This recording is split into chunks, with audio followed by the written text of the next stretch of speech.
DPR ingatkan Menkeu Purbaya, jangan asal blacklist Tias alumnus LPDP tanpa dasar hukum yang kuat. Wacana pemblacklistan alumni penerima beasiswa negara kembali menuai perhatian parlemen.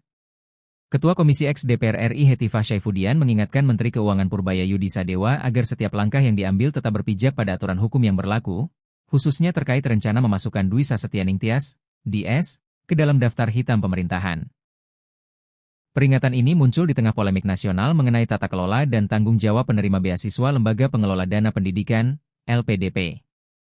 Apresiasi DPR, namun tetap ada batas regulasi. Hetifah menegaskan bahwa Komisi X DPR RI memahami dan mengapresiasi komitmen Menkeu dalam menjaga akuntabilitas pengelolaan dana pendidikan negara.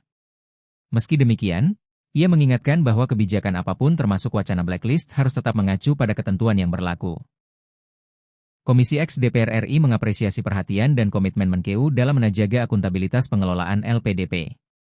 Namun demikian, setiap kebijakan termasuk wacana blacklist terhadap penerima beasiswa harus tetap mengacu pada aturan yang berlaku, kata Hetifah dalam keterangannya kepada Kompas.com, Selasa, 24 Februari 2026.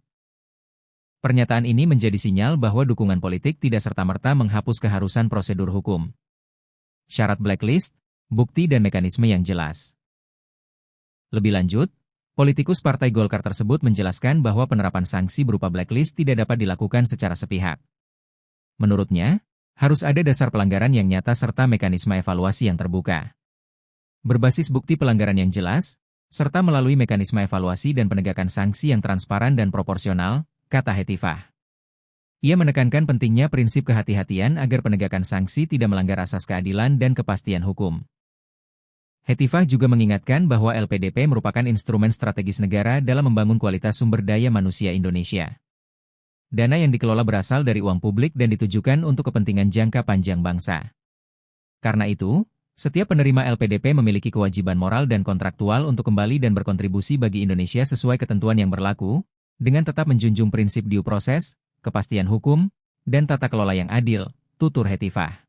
Menurutnya, manfaat dari investasi negara tersebut harus kembali kepada bangsa dan negara, bukan justru memicu kontroversi yang merusak kepercayaan publik.